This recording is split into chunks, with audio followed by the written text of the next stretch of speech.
파이어 알람이 막 울고 경찰도 왔다 가고 그 소방서에서도 왔다 가고 하여간 뭐 그야말로 난리가 났습니다. 그 와중에 이제 소 예배실 바닥이 뭐 다 젖었고 의자가 20개가 넘게 젖고 뭐 이런 피해를 좀 입었고요. 또 그 바로 밑에 저희 그 주일학교 교실 있지 않습니까? 주일학교 교실 천정까지 다 물이 스며들어 가지고 그 바닥까지도 이제 물에 좀 피해를 입게 됐습니다. 그래도 감사했던 것은 그날이 마침 화요일이었거든요. 화요일 오전에 그 교회에서 큐티 모임을 하고 계시던 우리 전도사님과 집사님들이 계셨는데 얼마나 신속하게 그 응급 처치를 했는지요. 그 물이 더 퍼지는 것을 막고 하여간 그렇게 좀 하셨습니다.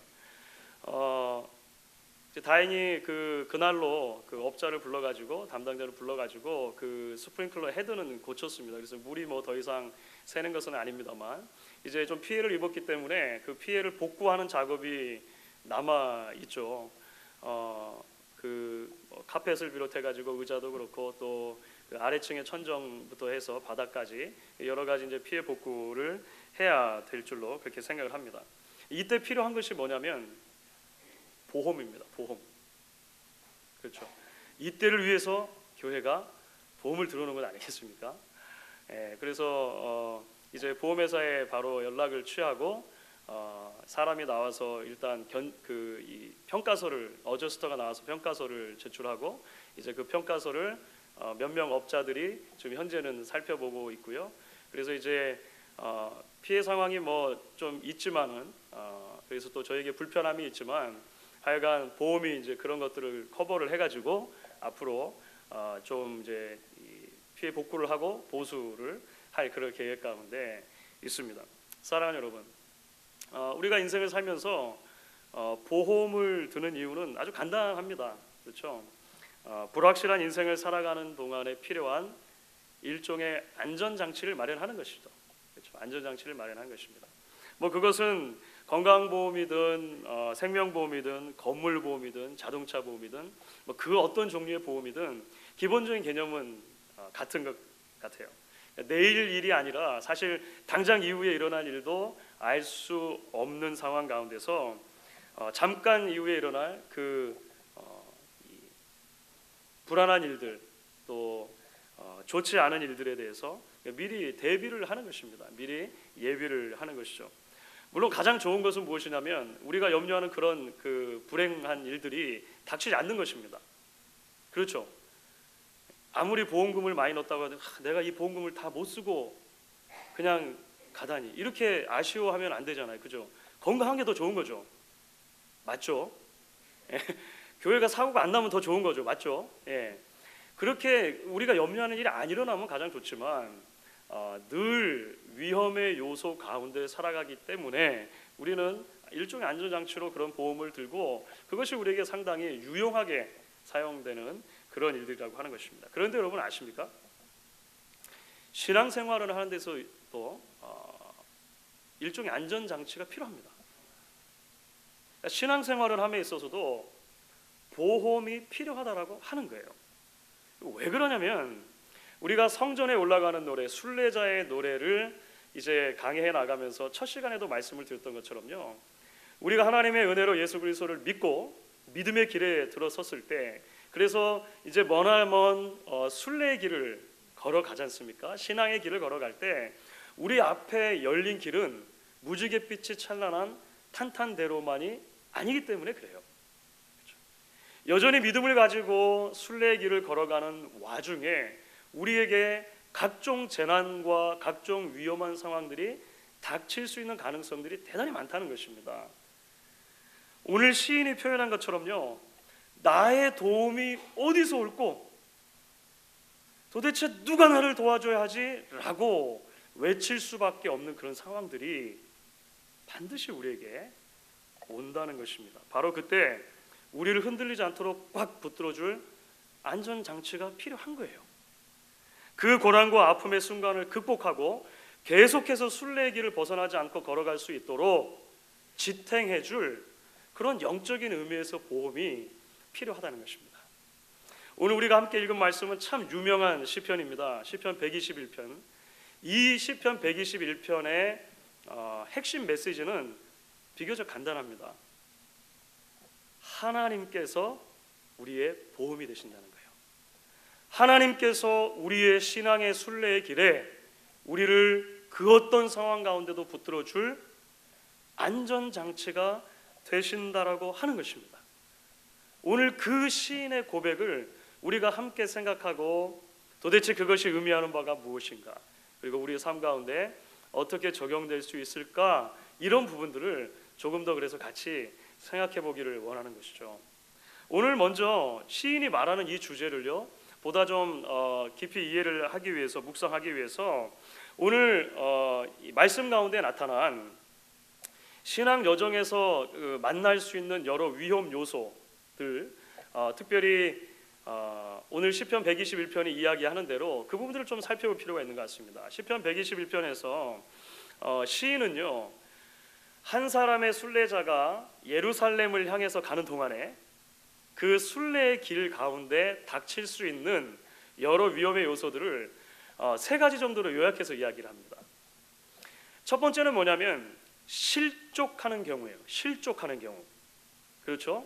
그래서 오늘 3절을 보시면 여호와가 너를 실족하지 않게 하시며, 이런 말이 나옵니다. 사실 이 실족한다는 말은 뭐냐면요, 발이 흔들리지 않게 해주신다, 이런 의미입니다. 여러분, 언제 발이 흔들흔들거립니까? 발이 휘청거릴 때가 언제죠? 뭐 가다 보면 돌뿌리에 걸릴 때, 누가 지금 말씀해 주신 것 같아요. 그죠? 길을 가다가 돌뿌리에 탁 걸려서 휘청거릴 때가 분명히 있습니다. 또 때로는요, 우리가 약해져서 다리에 힘이 없을 때도 있어요. 그렇죠. 그래서 흔들릴 때도 있을 것입니다. 또 때로는 아주 극심한 두려움 상황 가운데 다리가 그야말로 후들후들 떨릴 때가 있어요. 이것을 우리말로는 오금이 저린다고 하죠. 그렇죠. 아주 두려운 상황을 만나는 것입니다.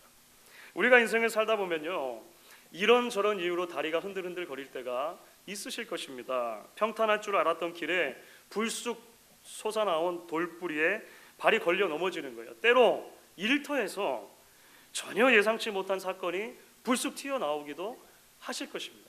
여러분, 그런 일은 많이 겪으시죠. 때로 누군가 무심코 던진 말이 돌이 되어서 날아와 내 마음에 콕 박히고 그것이 밤잠을 뒤척이도록 할 때도 여러분들 있으실 것입니다. 또 때로 내 마음대로 되지 않는 부부간의 문제나 자녀들의 문제가 내 인생의 돌뿌리가 되기도 할 거예요. 다리가 휘청휘청 거리는 것입니다. 그런가 하면 여러분, 이런저런 일들로 그야말로 온몸에 힘이 쭉 빠지는 상황을 경험할 때도 계실지 모르겠습니다. 내가 노력한 것과 투자한 것에 비해서 너무나 형편없는 결과가 얻어지게 됐을 때 힘이 빠지겠죠. 나는 아무리 봐도 흙수저 같은데, 요즘 한국에서 유행하는 단어죠. 나는 아무리 봐도 흙수저 같은데 금수저 물고 나타난 사람이 내 앞에 딱 나타난 거예요. 비교가 되죠. 다리에 힘이 빠지는 것입니다. 그뿐이겠습니까? 우리는 살다 보면요, 극도로 두려운 시기를 겪게 됩니다. 그러니까 내가 감당할 수 없을 만큼 너무 큰 일이 터져버리는 거예요. 그러니까 어디서부터 손을 대야 할지 몰라서 두려운 것이죠. 내 삶 가운데 이제 막다른 골목이 아닌가라고 싶을 정도로 생각하여 마음에 커다란 부담이 있을 때가 분명히 있다는 것입니다. 실족하게 되는 경우들입니다. 우리의 다리가 흔들리는 경우들이 있다는 거예요. 여러분, 시인이 말하는 두 번째와 세 번째 재난의 상황은요, 그 유명한 낮의 해와 밤의 달이라고 하는 구절로 오늘 나타납니다. 그렇죠. 6절 말씀을 보면 이렇게 되어 있습니다. 같이 한번 읽어볼게요. 6절입니다. 낮의 해가 너를 상치 아니하며 밤의 달이 너를 해치 아니하리로다. 낮의 해, 우리는 이제 겨울을 지나고 있지 않습니까? 겨울철을 지나고 있기 때문에 낮의 해 하면 뭔가 좀 우리의 추위를 따뜻하게 녹여줄 그러면 포근한 그 햇볕을 생각합니다. 그렇죠. 제가 아리조나에 가 있는 동안에 이곳에는 굉장히 큰 눈이 왔지만 아리조나는 여전히 한 70도 정도 이렇게 유지가 됐어요. 그래서 이 셔틀버스 운전해 주는 사람에게 지금 필라델피아에 너무 눈이 많이 와가지고 공항이 클로즈 됐다 이렇게 얘기했더니 그분은 그렇게 얘기하시는 거예요. 그런 일이 세상에 다 있냐. 이곳 애리조나에서는 전혀 반대의 상황이 일어나는데 여름철에 온도가 너무 높으면 공항을 닫는다. 120도 이상 온도가 올라가면 그 아스팔트가 너무 온도가 높아져 가지고 이제 공항에 비행기가 착륙할 때 타이어가 다 녹아버린다는 거예요. 공항을 클로즈한다는 것입니다. 겨울을 지나는 우리에게 낮에 해 하면 너무 좋다 따뜻하다 이렇게 생각하지만 애리조나에 사는 사람들만 하더라도 여름에 무섭게 내려지는 이 태양은 그야말로 살인적인 태양인 것이죠. 팔레스틴 지역을 살아가는 사람들도 마찬가지입니다. 그 기후가 낮에 태양이 뜨는 시점에는요 그야말로 살인적인 더위와 살인적인 태양광이 내리쬐는 거예요. 그래서 조금만 거기서 오래 무리해서 여행을 하다 보면 탈수 증세에 빠지게 되고 일사병에 걸리게 되는 거죠. 낮에 해가 상하게 하는 경우가 오는 것입니다. 자, 그렇다면 밤에 달이 상하게 하는 것은 어떤 의미가 있을까요? 팔레스타인은 밤에 달도 뜨거운가? 뜨거운 달은 없겠죠. 그건 좀 이상하지 않습니까? 우리들은 이제 주로 달 하면 좀 낭만적인 이미지가 많아요. 그렇죠? 그래가지고 저 하늘의 둥근 달은 내님의 고운 얼굴 이런 낭만적인 우리 이제 이미지가 그 달 하면 떠오르지 않습니까? 그런데 고대 사람들에게 있어서 달은요 좀 무서움의 대상입니다. 왜냐하면 고대 사람들이 생각할 때 달은 사람에게 정신적인 창난이나 광기를 일으킬 수 있는 그 무엇으로 봤어요. 지금도 서양의 문화 가운데 약간 그런 게 남아 있습니다. 보름달이 뜨면 늑대 인간이 나타나고 그런 거 아시죠? 그러니까 달과 얽혀서 우리 한국에는 좀 좋은 낭만적인 이미지가 있다면 서양에는 좀 그런 게 남아 있어요. 이런 것을 전문적인 용어로 문 스트로크라고 합니다. 문 스트로크. 지금도 영어 사전에 있는 거예요. 그러니까 무엇인가 달의 영향으로 사람이 정신이 이상해지고 창난을 일으킨다라고 생각했던 것이 남아 있는 것입니다.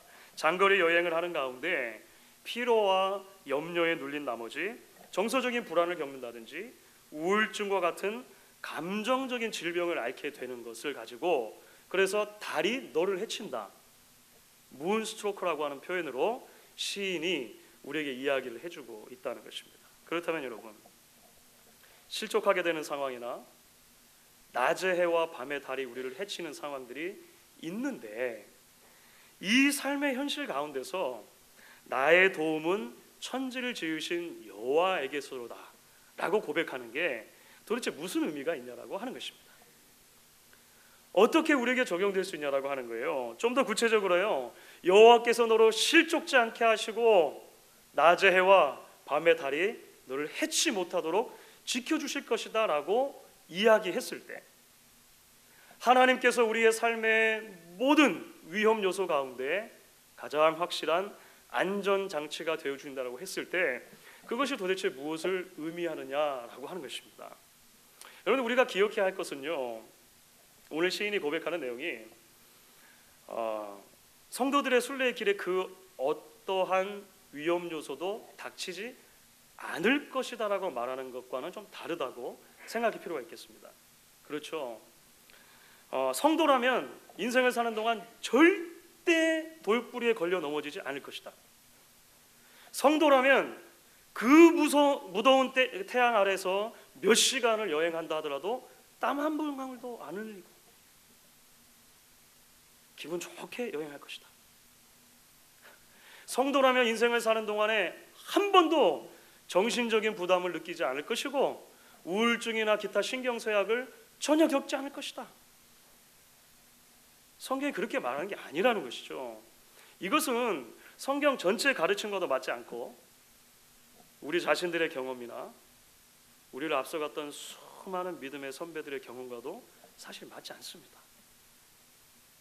우리가 알고 있는 수많은 믿음의 위대한 선배들 가운데 사실은요, 이런 우리가 상상 가능한 모든 어려움과 환난들을 실제로 겪었던 사람들이 많습니다.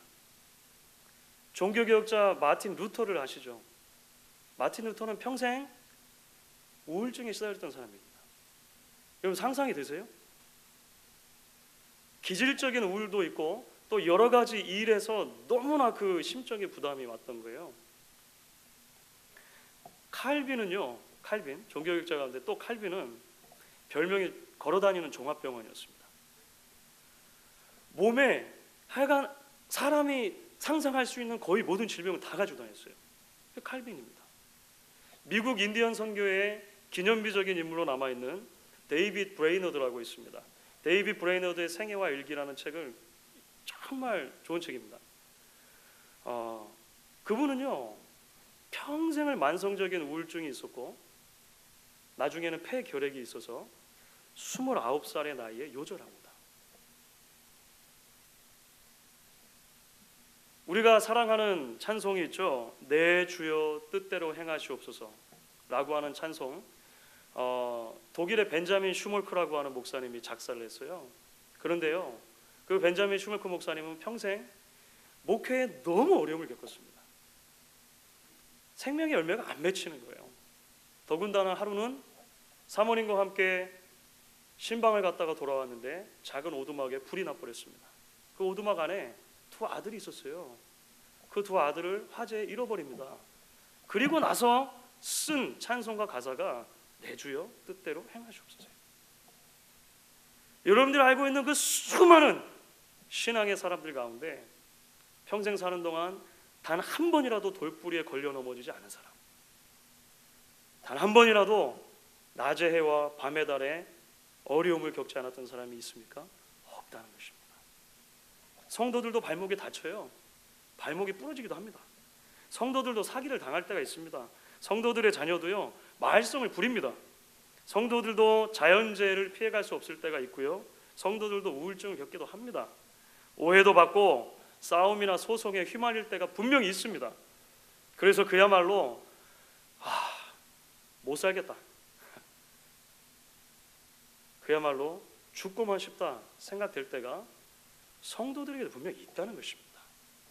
그렇다면 여러분, 신앙의 순례길을 가는 동안에 그 성도들에게 하나님께서 안전장치가 되신다는 게 도대체 무슨 의미가 있냐는 것입니다. 오늘 7절 말씀을 보시면 이제 이렇게 기록을 하죠. 여러분 7절을 같이 한번 읽어보도록 하겠습니다. 여호와께서 너를 지켜 모든 환난을 면하게 하시며 또 내 영혼을 지키시리로다. 우리말에는 여호와께서 너를 지켜 모든 환난을 면하게 하신다 이렇게 번역이 되어 있어서 마치 그 모든 환난 자체가 우리에게 임하지 않을 것 같은 그런 느낌이 드시죠. 그런데 본래는 그렇게 되어 있지 않고 이제 본래 그 쓰여진 문구를 그대로 이제 그 옮기자면 이렇게 이야기할 수 있을 것입니다. 여호와께서 너를 모든 악으로부터 지켜주실 것이다. 여기서 악이라고 된 것은 그냥 evil, 악 자체를 말하는 것입니다. 여호와께서 너를 모든 악으로부터 지켜줄 것이고 너의 영혼을 지켜줄 것이다. 이것이 바로 하나님께서 약속하신 거란 말이죠. 결국 성경이 약속하는 것은 뭐냐면 이런 것입니다. 살다가 역경이 닥칠 수는 있다는 것이죠. 그렇지만 그 역경 속에서도 악이 우리에게 영향을 미치도록, 악이 우리를 집어삼키도록 하지는 않겠다는 것이 하나님의 약속의 말이라는 것입니다. 그래서 이 부분을 해석하면서 유진 피터슨 목사님이 이렇게 설명을 하세요.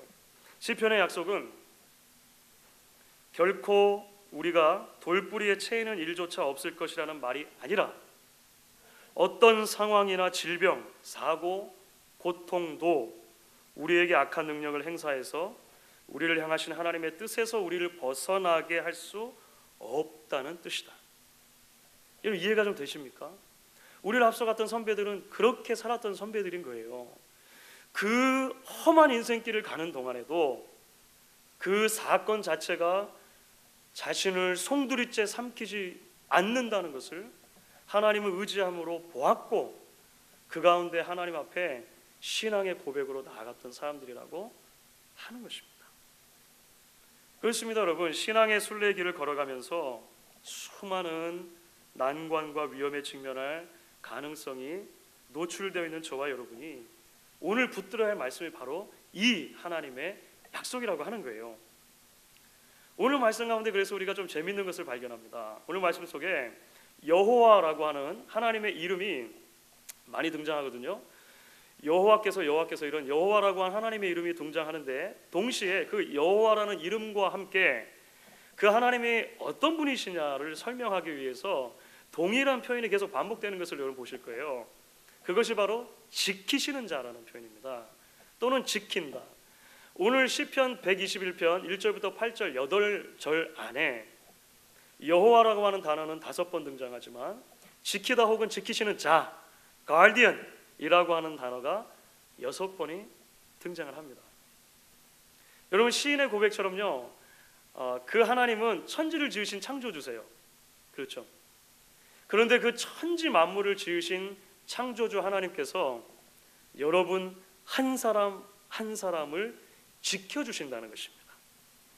여러분 한 사람 한 사람과 동행해 주신다는 거예요. 그 순례의 길을 가는 동안 함께 걸어가 주신다라고 하는 것입니다. 그래서 그 하나님이 우리를 어떻게 지키시는가 라고 설명할 때 시인이 이렇게 고백하는 게 참 재미있는 것입니다. 시인은 하나님이 어떻게 우리와 동행해 주시는가, 어떻게 우리를 지켜주는 자가 되시는가, 졸지도 아니하시고 주무시지도 아니하시며 지켜주신다고 표현해요. 졸지도 아니하시고 주무시지도 아니하신다. 여러분, 이게 왜 중요할까요? 그 당시 그 가나안 사람들의 일반적인 종교를 좀 생각할 필요가 있습니다. 당시 가나안 사람들이 섬겼던 그 신들 가운데 주신, 최고의 신은 바알과 아세라입니다. 그렇죠. 바알과 아세라를 많이 섬겼습니다. 바알과 아세라를 섬기는 사람들의 특징은 뭐냐면요, 그 신전을 높은 산꼭대기에 짓는 거예요. 높은 산꼭대기들마다 그런 신전을 지어놓고 산에 올라가서 그 바알과 아세라 신에게 제사를 드리고 경배를 했습니다. 그래서 구약 성경에는 그 바알과 아세라의 그 신전을 뭐라고 표현하냐면 산당이라고 그러는 거예요. 그래서 산당, 산에 있는 그 신전을 말하는 것입니다. 오늘 시인이 말하죠. 내가 산을 향하여 눈을 돌리라, 나의 도움이 어디서 올꼬. 당시를 살아가는 히브리 사람들, 일반적인 사람들이라면요, 도움이 도대체 어디서 올까 하면서 산을 향해서 눈을 들었을 때 가장 많이 보이는 것이 뭐였을까요? 예, 그렇죠. 바알과 아세라의 신전들을 보았을 거예요. 그러니까 그 바알과 아세라가 아니라 하나님이, 여호와께서 우리를 지키시는 자, 이렇게 말하는 거지 않습니까? 바알과 아세라 그리고 여호와, 가장 큰 차이점이 뭐가 있을까요? 바알이나 아세라와 같은 신은요, 어디로 튈지 알 수 없는 신입니다. 그러니까 그 일탈을 자꾸 일삼는 거예요. 알 수 없는 행동을 자꾸 일삼는 것입니다. 그리고 술을 좋아하는 신입니다. 늘 술 취해 있어요. 알 수 없는 행동을 늘 하기 때문에 사람들이 마음에 좀 들 필요가 있는 겁니다. 신의 마음에. 그리고 신에게 잘 보일 필요가 있는 거예요. 오늘도 이 바알이 어디로 튈지 알 수가 없으니까, 나에게 어떤 일을 알 수 없으니까 그 신에게 잘 보이는 거죠. 그 잘 보이는 행위가 뭐냐면 제사입니다. 제사. 그리고 그 제사를 받으려면 또 선제되어야 되는 게 있어요. 그게 뭐냐면요, 바알을 깨워야 돼요. 바알이 하도 술을 많이 마시고 하도 잠을 자고 있으니까 기도를 해도 안 드는 거예요. 예배를 해도 안 받는 거예요. 자고 있으니까. 그래서 바알의 제사장들이 가장 먼저 하는 일은 뭐냐면요, 어떻게든지 바알을 깨우는 것입니다. 여러분, 그 이야기가 어디에 나오냐면 엘리야 선지자가 바알과 아세라의 그 선지자들과 대결하는 장면에서 나오죠. 바알이 잠자는가 보다, 더 깨워라, 더 깨워. 엘리야가 그렇게 조롱하면서 이야기하는 이유가 거기에 있는 것입니다. 보통 바알과 아세라 선지자들은 그렇게 했다는 거예요. 그런데 여러분, 하나님은 그렇지 않습니다. 그렇죠. 우리는 기도할 때마다 하나님을 흔들어 깨울 필요가 없는 거예요. 왜냐하면 하나님은 졸지도 아니하시고 주무시지도 아니하시기 때문에 그렇습니다. 여러분, 우리의 기도는요, 하나님을 흔들어 깨우는 행위가 아니에요.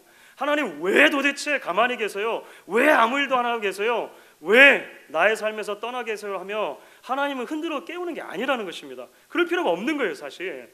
왜냐하면 하나님은 항상 깨어 계시고 항상 내 곁에 계시기 때문에 그런 것입니다. 우리는 하나님께 잘 보이기 위해서 예배드릴 필요가 없는 거예요. 여러분, 우리가 하나님 앞에 나와 예배드리는 것이 하나님께 잘 보이기 위해서 예배드리는 것입니까? 하나님께 내가 예배를 그동안 드리지 않았기 때문에 내가 좀 삶의 어려움을 겪는가 보다, 하나님이 삐지셨나 보다, 하나님의 마음을 좀 누그러뜨리겠다 해가지고 여러분 나와서 예배하십니까? 그렇지 않죠. 우리 예배는 근본부터 다른 거예요. 우리가 이미 죄인 되었음에도 불구하고 가장 귀한 아들 예수 그리스도를 우리 위해 보내주신 하나님의 그 사랑에 감사하며, 하나님이 나의 하나님이 맞습니다, 하나님이 나의 보호자가 맞습니다, 고백하는 반응이 그냥 예배인 것입니다. 여러분, 알바트로스라고 하는 새 이름 혹시 들어보셨습니까? 알바트로스, 이렇게 생긴 새입니다. 현존하는 새 중에 가장 큰 새에 속하는 새죠. 이 알바트로스가 날개를 펼치면 3m에서 4m 정도 되니까 하여간 지금 현존하는 새 중에는 굉장히 큰 새입니다. 그런데요, 이 새는 별명이 있습니다. 별명이 뭐냐면 바보새입니다. 바보새. 이게 표정이 이렇게 앞에서 보면 너무 착하게 생겼죠, 새가. 왜 바보새라고 불리냐면요, 날개가 너무 커가지고요, 땅에서 있을 때 평소에 막 뒤뚱뒤뚱 이렇게 어기적 걸어 다니는 거예요. 빠르지가 않는 것입니다. 그래가지고 사람들한테 잘 잡혀요. 또 사람들한테 잘 잡히고 사람들 보면 인사도 하고 하여간 뭐 그러는 거죠. 이 새가 그 땅에 착륙하는 모습은 더 가관인데요, 이상하게 새인데 착륙을 잘 못해요. 착륙이 어색해가지고 땅에 닿는 순간 비틀비틀 거리다가 때로는 이런 모습도 나타나요. 이 새가 착륙하다 넘어져요. 막 굴러다녀요. 제 어린 시절 기억으로, 아주 어린 시절인데 미국에서 나온 만화 영화 같은데, 만화 영화 중에 이 알바트로스 새를 그 주제로 한 만화 영화가 있었습니다. 땅에 착륙하다가 착륙 못하고 막 대굴대굴 굴러가는, 기억나시는 분들 계신지 모르겠어요. 하여간 뭐 그런 기억이 납니다. 이런 새라고 하는 것입니다. 그런데요, 폭풍이 불고 거센 바람이 몰아치는 때가 되면 이야기가 달라진다는 것입니다. 다른 새들이 도저히 이기지 못하는 바람을 피해서 다 숨어 있을 때 이 바보새가요, 절벽 끝에 서는 것이죠. 그리고 때가 됐다 싶으면 그 높은 절벽 위에서 그 거센 바람에 몸을 맡긴 채 뛰어내립니다. 그리고 활공하기 시작해요. 그 바람에 의지해서 활공을 하는데요, 이 알바트로스는 현존하는 새 중에 가장 높이 날고 가장 멀리 나는 새로 알려져 있습니다. 더 놀라운 것은 이 새가 멀리 날아가는데요, 수백 킬로, 수천 킬로를 날아가는데요, 날갯짓 한번 하지 않고 날아가는 거예요. 신기하죠? 바람만 타고 날아가는 것입니다. 과학자들은 자신의 힘은 2%만 사용하고 날아가는 데 필요한 모든 98% 나머지 힘은 바람에 의지해서만 이 새가 날기 때문에 그러한 장기적인 여행이 가능하다 이야기를 합니다. 그래서요, 여러분, 예로부터 중국 사람들이 이 알바트로스 새를 아주 독특한 이름으로 불렀어요. 중국 사람들이 알바트로스에게 붙여진 이름은 이것입니다. 혹시 읽으실 수 있으시겠어요? 신천옹입니다. 신천옹. 하늘을 믿는 노인이죠. 신천옹, 하늘을 믿는 노인. 여러분, 남들은 피하려고만 하는 거센 바람을 하늘의 선물로 생각하고 그 바람을 의지해서 그냥 자신을 다 맡기고 활공하는 그 새를 중국 사람은 참 지혜롭게 신천옹이다 이렇게 불렀다는 것입니다. 사랑하는 여러분, 오늘 시편 121편을 함께 읽으면서 또 이 새에 대한 이야기를 제가 살펴보면서 저와 여러분이 걸어가는 믿음의 순례길을 생각하게 되었습니다. 우리 인생길을 가는 동안 무수하게 거친 바람들이 불어올 것입니다. 돌뿌리도 있고 낮의 해 밤의 달, 우리를 상하게 할 것입니다. 그러나 그 바람들을 오히려 하나님이 우리에게 주신 기회로 받고 오직 나의 보호자이신 하나님을 의지하며 우리의 삶 전체를 내어 맡길 수 있기를 소망하게 되었어요. 그래서 우리를 앞서갔던 그 수많은 믿음의 선배들과 같이 우리가 한평생 그렇게 하나님을 의지하고 생애 끝에 서게 됐을 때 우리의 뒤에 따라오던 신앙의 후배들이 우리를 보고서 아, 저 사람은 신천옹이었다. 그렇죠. 저 사람은 정말로 하늘을 의지하는 사람이었구나. 하나님을 신뢰하는 사람이었구나. 그렇게 고백해 줄 수 있기를 기대하게 됐습니다. 말씀을 정리하겠습니다. 사랑하는 여러분, 유진 피터슨 목사님이 시편 121편을 주의하는 가운데 이렇게 말한 부분이 있습니다. 아무리 많은 바닷물이라도 배 안에 물이 차지 않는 한 그 배를 침몰시킬 수 없다. 세상의 어떤 어려움도 우리 내면에 침투하지 않는 한 우리를 해칠 수 없다. 하나님께서 우리의 도움이십니다. 하나님이 우리의 보호자이십니다. 모든 환난에서 우리를 지켜주시고 내 영혼을 지켜주시겠다고 약속하신 분이 창조주 하나님이시라고 하는 것이죠. 그 하나님을 신뢰하며 하루하루 순례의 길을 함께 걸어갈 수 있는 저와 여러분 되실 수 있기를 주의 이름으로 축원하겠습니다.